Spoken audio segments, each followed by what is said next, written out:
I returned home after 5 years. My sister mocked my low rank. My parents called me an embarrassment. Then the police arrived to arrest me.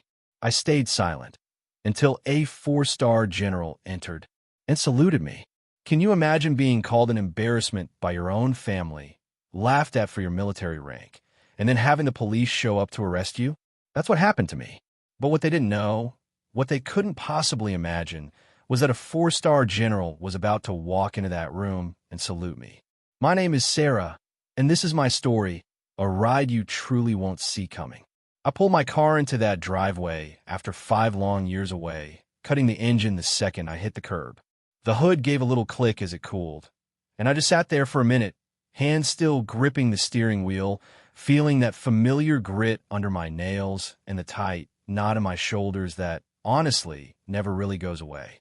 It was that house, the one that always tried too hard to look perfect, freshly painted, hedges trimmed, but you could still hear the muffled thump of music and laughter spilling out whenever the front door opened. I caught my reflection in the rear view. No makeup, hair pulled back, just a plain jacket, plain boots. No medals, no ribbons. Just my name, Sarah, sewn into the collar where no one could see it. Just how I liked it. I stepped out, closing the door quietly, but the old hinges complained, groaning like they always did. That sound alone felt like an announcement. Inside, the smell hit me first. Catered food, champagne, grilled meat, something sweet and expensive. The living room was packed. Faces I knew, faces I didn't. Phones were already out, recording everything. And there, in the middle of it all, stood my sister, Tiffany. Tiffany Carter, practically glowing under ring lights, looking like she was born with a filter. "Tiff, the lighting here is perfect," someone chirped. "I know, right?" She laughed, tilting her head just so for the camera. "Make sure you get Brad when he walks in." Brad, the guest of honor, the almost husband, the reason for all this fuss. He was off to the side, tailored jacket, a confident smile he'd clearly practiced. Someone introduced him as a military man, and he nodded, puffed up like he'd just gotten a promotion on the spot. I slipped along the wall, invisible on purpose. I'd gotten good at that over the years. But Tiffany, she always found me. Her smile froze for half a second, then sharpened. "Oh my God," she practically shrieked, loud enough for a few heads to turn and phones to tilt my way. "You actually showed up." She wrapped an arm around my shoulder like we were close. "This is my sister, Sarah," she announced. My mother appeared, adding, "She's been away for 5 years. No calls, no posts, no updates." We hardly knew where she was. I just nodded. "Good to see you two." Tiffany's eyes flicked down my clothes. "Sue," she dragged the word out. "What rank are you now?" I just shrugged. "Still working." Brad leaned in, curious. "Army? Something like that." He chuckled. "Man, you don't look it. No offense. I mean, where's the uniform?" Tiffany patted his arm. "See, Brad's in the reserves. They're grooming him for big things. Leadership, visibility, Brad straightened a little. "And Sarah," Tiffany continued. "Well, she's in a pot. She does logistics or cleaning, something on base, I think." Someone snorted. Another person laughed too loud. That familiar pressure built behind my eyes. I let it pass. Tiffany reached into her clutch, pulling out a folded $20 bill. "Here," she said, pressing it against my chest. "Why don't you go buy something nice? We might need an extra pair of hands serving drinks at the wedding." The bill slid down my jacket and fluttered to the floor. The room went quiet, that uncomfortable kind of quiet.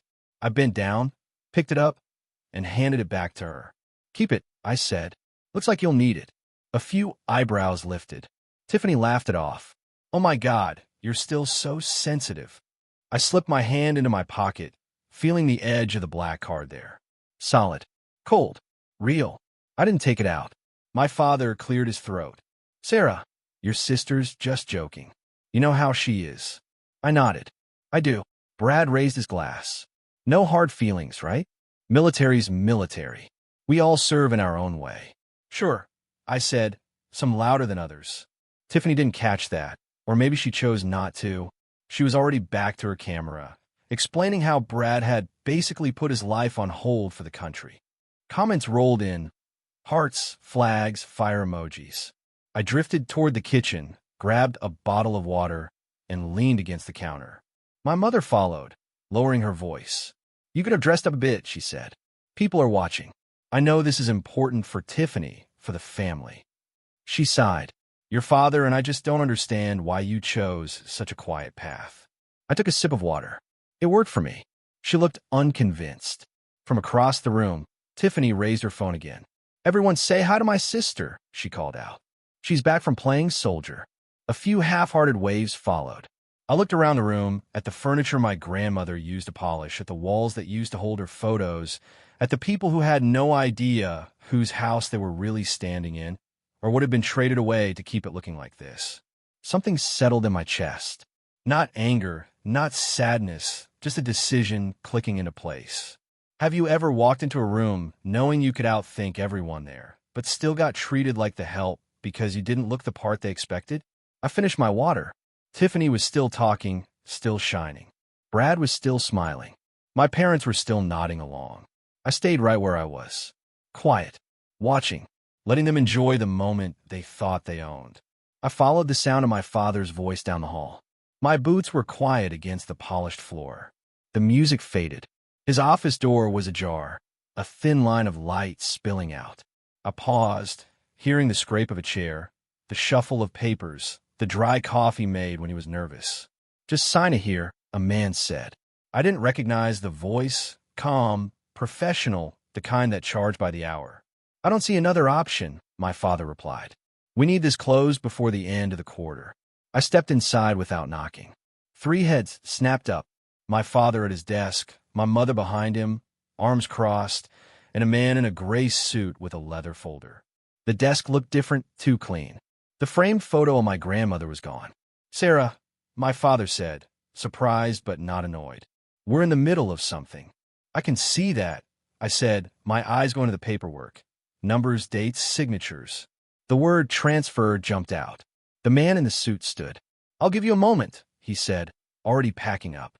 He nodded politely at me and left. The silence that followed felt heavier than the party noise outside. "What's being transferred?" I asked. My mother answered before my father could. "Assets." "Which ones?" She hesitated. "Property investments." I looked around the room again. The missing photo, the bare wall. "Did you sell Grandma's house?" My father leaned back, exhaling like he'd been waiting for this. "It was just sitting there," he said. "Empty, costing money." "That house wasn't empty," I said. "It was hers. And now it's helping your sister," my mother snapped. "Which is what family does." I laughed once short, sharp. "You sold her house to buy the penthouse," I stated. Yes, there it was. Clean and simple. No apology, no hesitation. "For Tiffany?" I asked. "For her future," my mother corrected. "New York isn't cheap." I pictured the old place. The creaky stairs, the backyard where my grandmother used to drink tea, the attic full of boxes no one had touched since the funeral. All of it reduced to a line item. "And the will?" I asked. My father's jaw tightened. "You're not listed."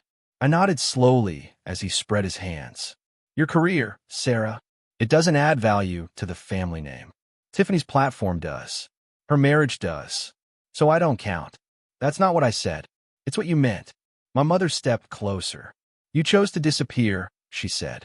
5 years, no presence, no proof of success. We had to make practical decisions. I glanced at the desk again. Another document caught my eye. A familiar emblem on the corner of a folder. My grandfather's unit patch, old, faded. "What's that?" I asked. My father followed my gaze. "Just memorabilia. You sold his things too," I said. It wasn't a question. "We kept what mattered," my mother said. I opened the folder without asking. Inside were certificates, commendations, a folded flag receipt, all marked as collateral. My chest tightened, but my voice stayed even. "You used his service record to get better loan terms." My father didn't deny it. "That ring Tiffany's wearing," I said. "The one she keeps flashing at the camera. It's symbolic," my mother said quickly. "It was his," I said. "He earned it." My father stood. "Enough. We're done discussing this." "Are we?" I asked. "Because I see debt schedules here that don't look symbolic at all." He stiffened. "You don't understand how finances work." "I understand numbers," I said. "These are bad ones." My mother crossed her arms again. We're handling it. With what? I asked. Likes and comments? Her face flushed. Watch your tone. I'm watching the math, I said. You're over-leveraged. You sold off everything solid to keep up appearances. My father reached for the papers, stacking them quickly. This is not your concern. You made it my concern when you used my name as a tax shield, I said. Both of them froze. What? My mother said. I pointed to a document near the bottom of the stack. That one. You listed me as an overseas dependent. Claimed exemptions based on my deployment status. My father swallowed. It's legal. It's risky, I said. And sloppy. He sat back down, suddenly looking older. We did what we had to do for Tiffany, he said again. From the hallway, laughter burst out as someone popped another bottle. The sound felt wrong in this room. My mother softened her voice. You'll be fine, she said. You're resourceful. You always were. I closed the folder and slid it back across the desk. You sold the past to rent the future, I said. And you put it all in her name. My father didn't argue. That told me everything. I turned to leave. At the door, I stopped and looked back at the empty wall where my grandmother's photo used to hang. She deserved better, I said. No one answered. I stepped back into the party noise, the music hitting me all at once. Tiffany was mid-live stream, laughing, showing off the ring again. The diamond caught the light. It looked expensive. It looked hollow. I stood there, unnoticed, watching my family celebrate something built on things they didn't earn and debts they didn't understand. My hand went back to my pocket, the black card pressed against my palm, steady as ever. I stayed in the house long after the party noise thinned out, moving only when everyone else was too distracted to notice. The kitchen lights were still on. A bowl of half-eaten fruit sat on the counter, flies already circling. Tiffany's phone charger dangled from the wall, forgotten. I reached behind the microwave and adjusted the small camera I'd placed there earlier, angling it just enough to catch the table in the doorway. I wasn't guessing anymore. I drove out to a quiet office. No uniforms, no recognition, just a woman behind glass who typed fast and didn't ask personal questions. I slid my ID across the counter and asked for a copy of my credit history, the full one. She frowned at the screen. You've been busy, she said. I haven't, I replied. She printed the pages and handed them to me with a look that said she wasn't buying my calm.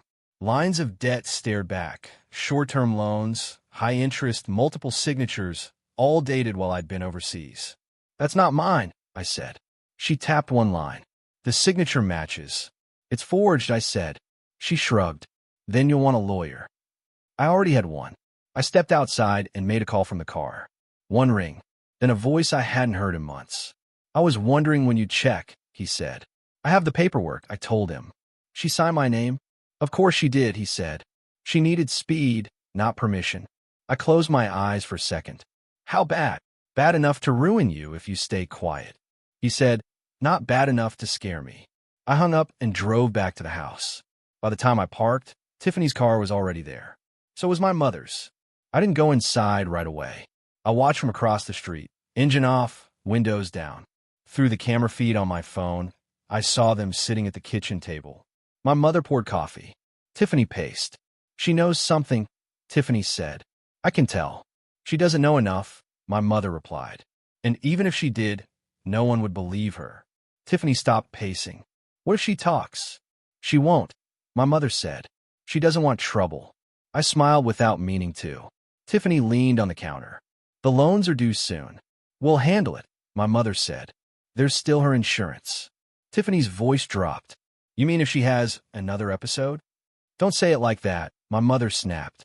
She's unstable. Everyone knows that.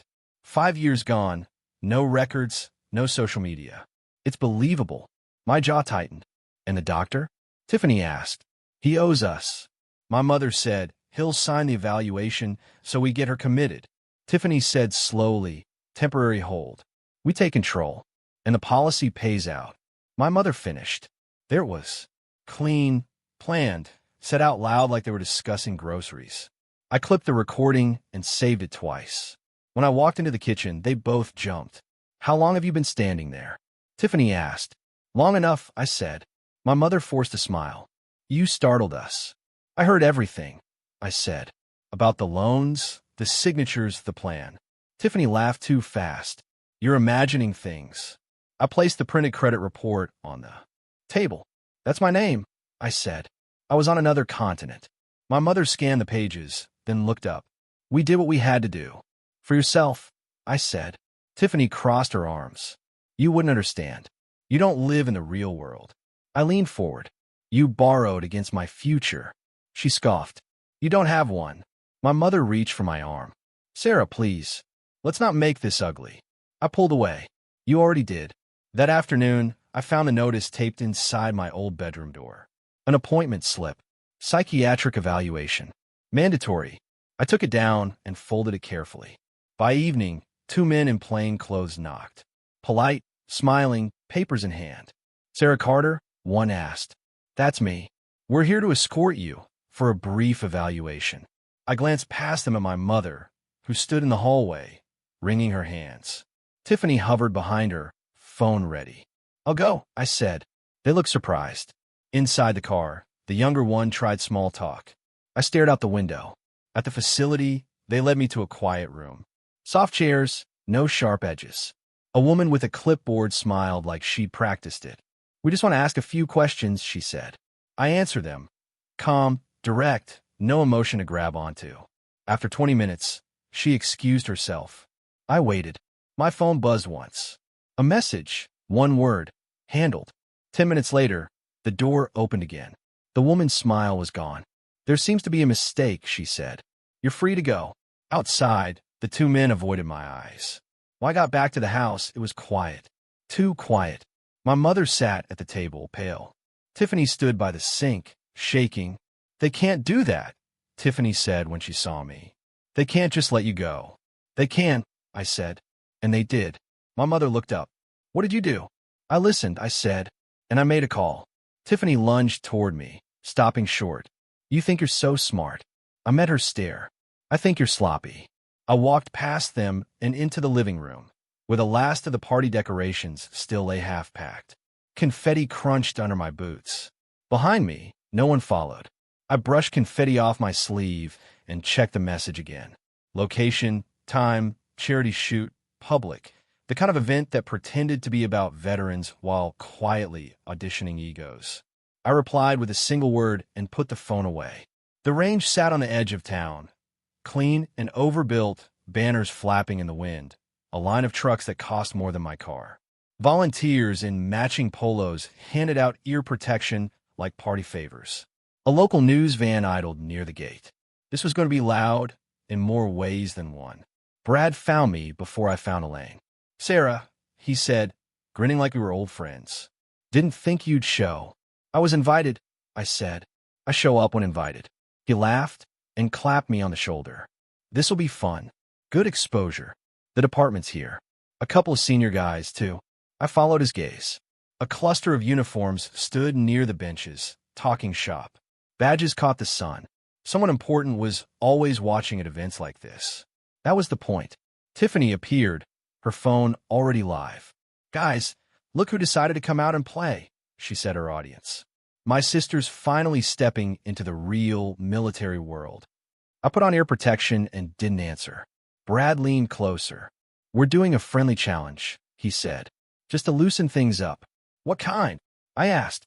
Time drills, accuracy, little movement, ranger stuff. I nodded. Okay. He blinked. Really? Really? Tiffany's eyebrows shot up. Wait, you're serious? I picked up a rental rifle from the rack and checked it the way I always did. Chamber, safety, weight balance. Familiar enough. Brad watched, amused. You sure you don't want something lighter? Start easy. I'm good. He laughed and turned to the small crowd forming behind the line. All right, folks. Friendly competition for charity. Applause followed. Phones came up. Tiffany angled herself to keep my hands in frame. Brad went first. He talked while he loaded about training weekends, about instructors, about how discipline carried over into life. His shots were loud and fast. Decent grouping, not special. He finished with a flourish and raised his arms. Cheers. Tiffany zoomed in on his smile. Beat that, she said, swinging the camera toward me. I stepped to the line and adjusted the sling without thinking. The range officer nodded. Shooter ready. I nodded back. I didn't rush. I didn't pose. I settled in and let the noise drop away. The targets were standard distances, marked. Wind light, easy variables. The first shot cracked clean. The second followed before the echo faded. I moved through the sequence the way my body remembered, not the way a crowd expected. Controlled. Efficient. No wasted motion. Someone stopped talking behind me. I finished and cleared the weapon. The range officer stared at the target monitor, then at me. That can't be right, Brad said, stepping closer. The officer checked again. New record for this setup, he said flatly. A murmur rolled through the crowd. Phones tilted. Tiffany's smile faltered.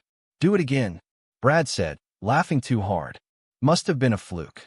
I reloaded and went again, slower this time. Tighter grouping. Silence followed, heavy and uncomfortable. One of the senior officers approached, eyes sharp. What did you train? He asked. Where I was sent, I said. Brad cleared his throat. She doesn't usually shoot, he said. I mean, not like this. Tiffany swung the camera back to me. Say something, she whispered. This is great content. I looked straight into the lens. Don't confuse silence with weakness. The chat exploded. Tiffany glanced down, reading fast, trying to keep up.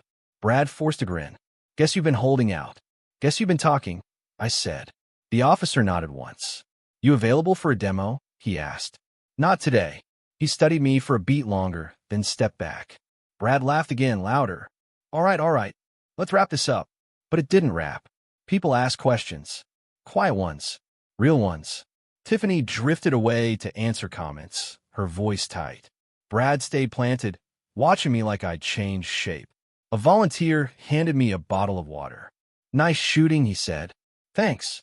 Brad leaned in. You tried to embarrass me. I didn't say your name, I said.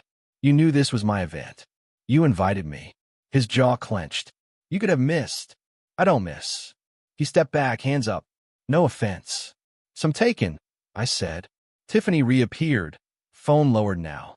We should go, she said to Brad. People are being weird. He nodded, eyes still on me. We'll talk later. Sure, I said. They left in a hurry, her heels clicking too fast, his smile gone. The crowd thinned, the banners kept flapping. The news van pulled away without stopping. I returned the rifle and signed the log. The range officer slid it back to me. You're welcome anytime, he said. I know. Outside, the sun dipped lower. I walked to my car and sat for a moment, hands resting on the wheel. My phone buzzed once. A new message. No name, just said.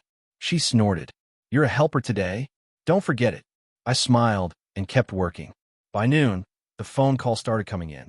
The flowers are late, my mother said, pacing. They'll be here, Tiffany said. Relax. The caterer called again. Tiffany answered this time. Her smile slipped as she listened. What do you mean canceled? She hissed. That's impossible. I tied a ribbon and said nothing. The band manager called next, then the rental company, then the planner. Tiffany's voice climbed with each call. Fix it, she snapped at everyone. Do you know who I am? I stepped back as she stood, phone shaking in her hand. You, she said, pointing at me. What did you do? I met her eyes. You wanted help. My mother gasped. Sarah, stop this. Stop what? I asked. The contracts were under my name. That's not true, Tiffany said.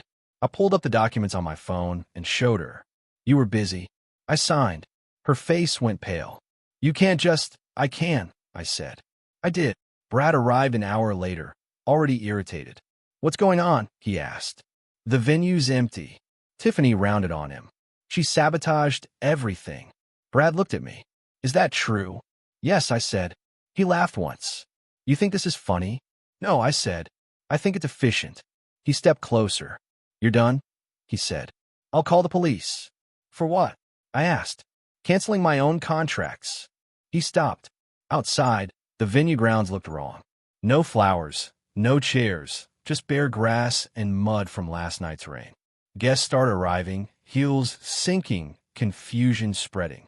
Tiffany stood at the entrance, screaming into her phone. Fix this. I don't care how. My mother grabbed my arm. You've made your point, she whispered. Undo it. I pulled free. You taught me leverage, I said. I'm using it. Brad stormed off to take another call. Tiffany sank into a chair, shaking. "You're ruining my life," she said. I leaned down so only she could hear me. "You rented it. You didn't own it." She slapped the armrest. "I invited you into my wedding. You dragged me into it," I said. Guests clustered, murmuring. Phones came out. The story was already escaping. A coordinator approached me, flustered. "Are we proceeding?" I looked around at the empty space. "As planned," I said. Tiffany overheard and lunged. "Get out," she screamed. "Get out of my sight." I stepped back calmly. "I'll change." I went upstairs, locked the door, and took the dress off. It landed in a heap on the floor. I washed my hands, slow and deliberate, and changed into something else. Silk. Black. When I came back down, the house felt smaller, tighter, every sound sharp. Tiffany saw me and froze. "What are you wearing?" "Something appropriate," I said. She laughed, hysterical. "You think you're the main character now." I glanced outside at the crowd, the mud, the empty space. "I think this is your day," I said. "I'm just respecting it." Brad returned, face flushed. "The police are on their way," he said. "This ends now." "Good," I said. My mother sank into a chair. "This has gone too far." I checked the time. Still on schedule. Outside, a siren wailed faintly in the distance. Guests whispered. Phones recorded. The ground stayed bare. I stood near the entrance, hands folded, watching Tiffany pace herself into pieces as the world she'd built on borrowed names and borrowed money finally started asking questions. I stepped through the entrance as the shouting peaked, the silk of my dress quiet against the noise. Conversation stalled when people noticed I wasn't wearing what Tiffany had thrown at me earlier. Heads turned, phones followed. The room adjusted its attention without asking permission. Tiffany saw me and froze. "You can't be here like that," she said, voice cracking. "This is my wedding." I walked past her and set the manila envelope on the signing table, right where the officiant would have stood if there had been an officiant. The envelope made a soft sound when it hit the wood. It was heavy enough to matter. Brad scoffed. "What's this supposed to be?" "Paperwork," I said. "The kind that doesn't care about your timeline."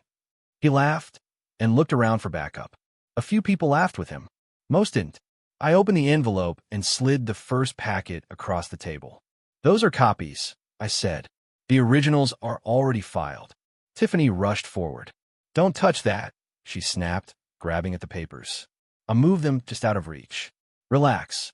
It's your handwriting." Her eyes flicked down, despite herself. The color drained from her face. "What is this?" Brad asked, leaning in. "Loan applications," I said. "Short term, high interest. Signed in my name while I was deployed." Brad frowned. "That doesn't make sense." "It does if you're Tiffany," I said. "She needed cash. Fast." Tiffany laughed weakly. "You're lying." I slid the next page forward. Signature comparison. Locations. Forensic match, I said. Independent lab. Brad's jaw tightened. "You forged her signature?" Tiffany spun on him. "I had to. It was temporary." "Temporary," he repeated. I pulled out another packet. "And this," I said, "is the insurance paperwork you try to activate by declaring me unfit." Murmurs rippled through the guests. A few stepped closer, a few stepped back. My mother pushed through the crowd. "Stop this," she pleaded. "You're humiliating us." "You did that," I said. "I'm just organizing it." Brad looked around, searching for an exit that wasn't there. "This is a setup," he said. "She's trying to ruin us." I nodded once. That part's true. I reached into the envelope again and pulled out a phone. Tiffany's old phone, the one she left charging the night she thought no one was listening. "This is where it gets personal," I said. Tiffany lunged. "Give me that." I tapped the screen. A photo filled the display. Brad, shirtless, leaning against a hotel headboard. Another followed. Messages, dates. The room went very quiet. Tiffany stared at the screen like it might attack her. "That's fake," she whispered. "It's not," I said. "Ask your friend." A woman near the back turned pale and tried to slip away. Someone grabbed her arm. Brad's face hardened. "This is private." "Not when you leave a trail," I said.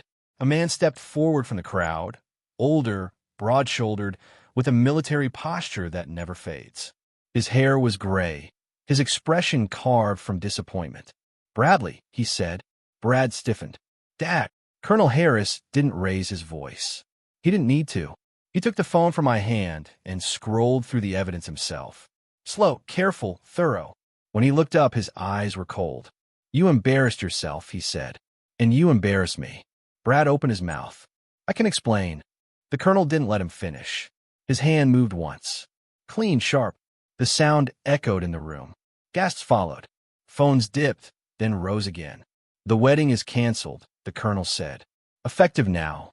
Tiffany made a sound like air leaving a balloon. She grabbed the table to stay upright. "You can't do this," she said. "We have guests." The colonel didn't look at her. "We had standards," he said. "You failed them." He turned to me. "You're the sister?" "I am." "You didn't exaggerate," he said. "No," I said. "I didn't." Brad stared at the floor, one hand on his cheek. "You set me up." "You walked into it," I said. The colonel handed the phone. "Back to me." "I'm sorry," he said. It wasn't an apology. It was a statement of fact. I nodded and put the phone away. Tiffany slid down into a chair, sobbing now, mascara streaking unchecked. "You ruined everything," she said again, but it landed flat this time. I leaned in close enough for her to hear me over the noise. "You built everything on my name," I said. "You don't get to keep it." Around us, the guests started talking all at once. Whispers turned into questions. Questions turned into judgments. The Huntington family stood near the exit, faces tight, already recalculating alliances. My mother stood frozen, hands clasped, eyes darting from face to face. My father looked smaller than I remembered. Brad straightened his jacket like it might help. "This isn't over," he said. "It is for today," I said. A uniformed officer stepped inside, scanning the room. Then another. The sirens I'd heard earlier were closer now. Tiffany looked up wide-eyed. "Arrest her," she shouted. She did this. The officers didn't move. I picked up the manila envelope and tucked it under my arm. The paper was warm from the room. Solid. Finished. I turned slightly, enough to see everyone at once, and waited while the noise reorganized itself around a new center. The first officer stepped forward, hand resting near his belt. "We received a call about a disturbance," he said, eyes moving across the room. "Who made it?" Tiffany shot to her feet, so fast her chair tipped over. "I did," she yelled, pointing straight at me. "She sabotaged my wedding, stole private property, and threatened my family. She's unstable. She needs to be detained." The word hung in the air. Unstable. She liked that one. The officer looked at me. "Ma'am." I held the manila envelope under my arm and met his gaze. "There was no threat," I said. "Only documentation." Tiffany laughed, sharp and desperate. "She's lying. She's nobody. She doesn't even have a real rank." The officer glanced at the other officers, then back at me. "Can I see some identification?" I reached into my clutch and handed him a playing card. No title, no flourish, just a name and a code. He frowned slightly and stepped aside to make a call. My mother rushed over. "This is a misunderstanding," she said quickly to the officers. "Our daughter has episodes. We've been trying to help her." I looked at her. She couldn't meet my eyes. Before the officer could respond, the ground outside started to vibrate. At first, it sounded like distant traffic. Then it grew louder, heavier. Windows rattled. A low, steady thrum rolled through the venue. People turned toward the back lawn. A helicopter descended behind the building, wind tearing at the trees, sending napkins and loose programs into the air. Black SUVs followed, rolling in, their tires crunching gravel with purpose. The room went silent. The officer stiffened. Radios crackled to life. Tiffany's voice shrank. "What is that?" The first SUV door opened. Then another. Men and women stepped out, moving with practiced precision. No rush, no confusion, just control. The helicopter touched down and powered down slowly. When the door opened, a man in full dress uniform stepped out. For stars on his shoulders caught the light. Someone in the crowd whispered, "Is that?" The general walked forward, boots steady on the grass, eyes fixed on one point. Me. My parents rushed toward him, panic flipping into opportunism. "General," my father called out, forcing a smile. "We're so honored." There's been a terrible misunderstanding. The general didn't slow down, didn't look at them. He stopped directly in front of me, heels clicking together. He stood at attention. Then he bowed. "Welcome back, Commander Carter," he said clearly. "The operation is complete." You could hear breathing in the room. Nothing else. Tiffany's mouth opened, but no sound came out. The general straightened and turned to the officers. "Stand down," he said. "This matter falls under federal jurisdiction." The officers snapped to attention without question. My mother grabbed my arm, nails digging in. "What did he just call you?" I gently removed her hand. "My name," I said. Tiffany stumbled forward. "This is fake," she said, laughing weakly. "You paid him. This is a stunt." The general finally looked at her. "Just once, ma'am," he said. "You are speaking about a commanding officer who has overseen classified operations for the past 5 years." Tiffany shook her head hard. "No, she was nobody. She drove a junk car. She didn't even have medals." I spoke before the general could. "Medals make noise," I said. "My work didn't." The general nodded once. "She was ordered to remain unmarked. No public record. No visible rank." Brad's father stepped forward, face pale. "Commander," he asked me quietly. "Yes," he swallowed. "Then everything she said was accurate?" I said. Brad backed away like the floor had shifted under him. "You let me make a fool of myself." "I didn't let you," I said. "You volunteered." Tiffany dropped to her knees. Not dramatically, just suddenly like her legs had given up. "I didn't know," she sobbed. "I swear I would have never." I looked down at her. "You knew enough." The general turned to a woman from his team. "Begin the audit," he said. She nodded and spoke in her headset. 2 military police officers stepped forward, calm and efficient. "Richard Carter. Sander Carter, you are being detained for questioning regarding financial fraud and falsification of federal documents." My parents froze. "This is insane," my father said. "We didn't know who she was." "That's not a defense," the officer replied. Tiffany crawled toward me. "Please," she said, grabbing at my dress. "I'm your sister." I stepped back. The silk moved easily out of her reach. "You treated me like a tool," I said. "Tools get put away." Brad tried to speak, but his father held him back. "Enough," the colonel said quietly. "You've done enough." The general turned to me again. "Your clearance remains active," he said. "Transportation is ready when you are." I glanced around the room at the empty chairs, the mud outside. The people who'd come for a spectacle and got a reckoning instead. "Give me a minute," I said.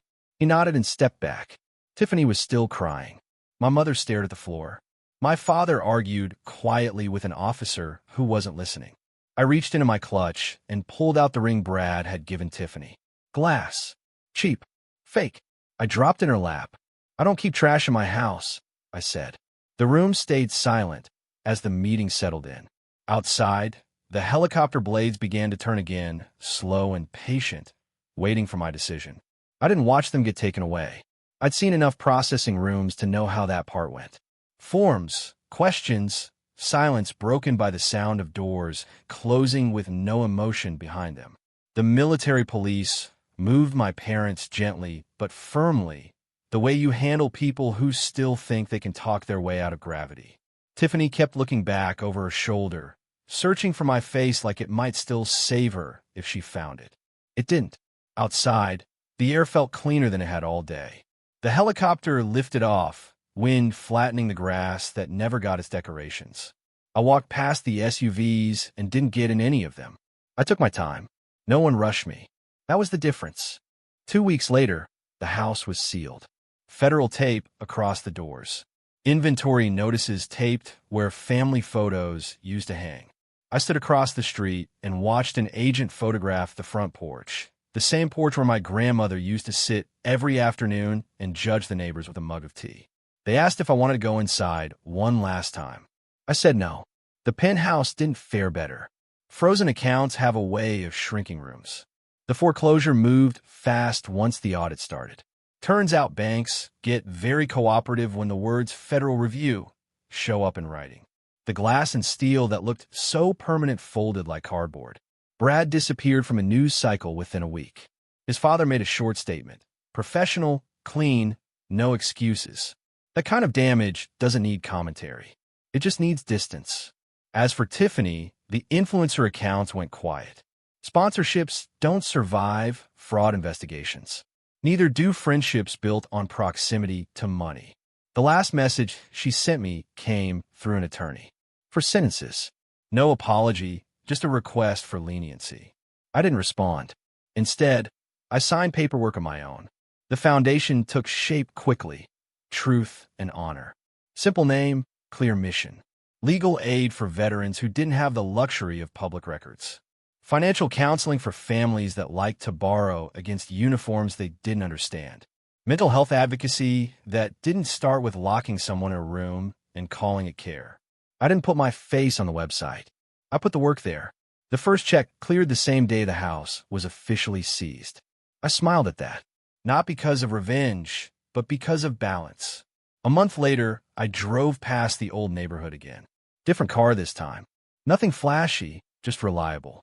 I slowed when I reached the house. Now empty, quiet, stripped down to its bones. The agent sign was gone. The tape, too, waiting for its next story.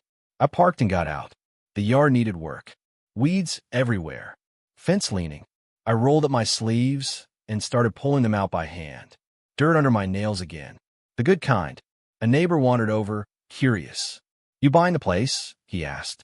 "Something like that," I said. He nodded. "Needs fixing. So do most things," I said. By late afternoon, the sun dipped low enough to take the edge off the heat. I sat on the steps where my grandmother used to sit and let myself breathe.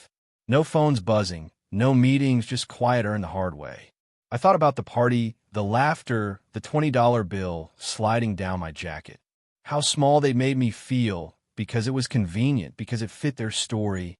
They weren't evil. That was the part people always get wrong. They were just comfortable lying to themselves. And they hated anyone who made that harder. I stood up and brushed the dirt from my hands. The foundation board meeting was in 2 days.